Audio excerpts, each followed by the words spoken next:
Ministrinë e Drejtësisë e quan një ndër resorët më të rëndësishëm të qeverisë, teksa ka falendëruar presidencën e Vlenit për besimin e dhënë.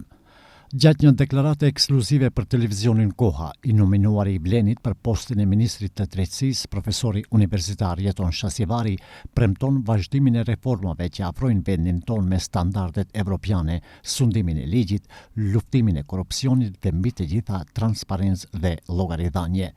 Sipas profesorit Jeton Shasivari, Ministria e Drejtësisë duhet të jetë lidhëse midis qeverisë, qytetarëve dhe institucioneve. Kuptohet se vendi ynë ka disa aspekte sa i përket reformave dhe do jap përkushtim edhe angazhim profesional me integritet edhe me një profesionizëm që të arrijmë atje ku duhet, sidomos në plotësimin e standardeve evropiane për sa i përket sektorit të drejtësisë.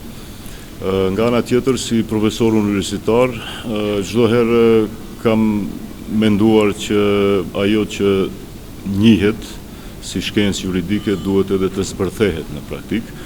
Tani, si ministër i jashtëm, gjithë potencialin tim akademik dhe profesional do të vej në shërbim të zgjidhjeve praktike për probleme të shumta që ekzistojnë domethënë në sferën e drejtësisë. Besimin e dhënë nga presidenca e Vlenit për të ushtruar postin e ministrit të kulturës dhe turizmit, Sedat Sulejmani e quan një pas ndryshe me përgjegjësi shumë më të madhe.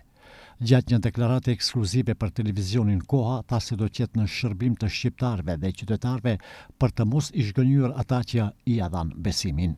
E falenderoj presidencën e Vlenit që më dha këtë mundësi, apo më dha besimin që të jem përfaqësues i tyre në Ministrinë e Kulturës dhe Turizmit.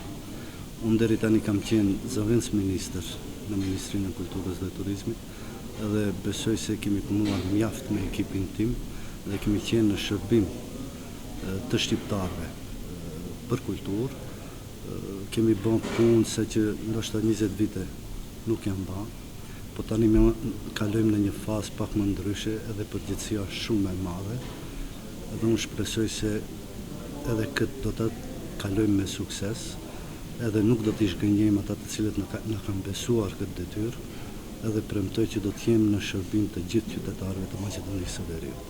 Ndryshe, emrat e Jeton Shasivarit, Sedat Sulejmanit, por edhe të Agon Feratit si ministër për marrëdhënie midis bashkësive janë propozuar pas mbledhjes së presidencës së Vlenit. Sipas Vlen, është marrë vendimi që përfaqësuesit e saj në qeveri të jenë figura që sjellin energji të re, përgjegjësi dhe përkushtim në shërbim të qytetarëve. Në përbërjen e re qeveritare vazhdojnë të ushtrojnë detyrën Bekim Sali si zëvendës kryeministër i parë dhe ministër për çështje evropiane, Besar Durimishi si ministër i ekonomisë dhe punës, si dhe Muhamet Hoxha si ministër i mjedisit jetësor dhe planifikimit hapësinor.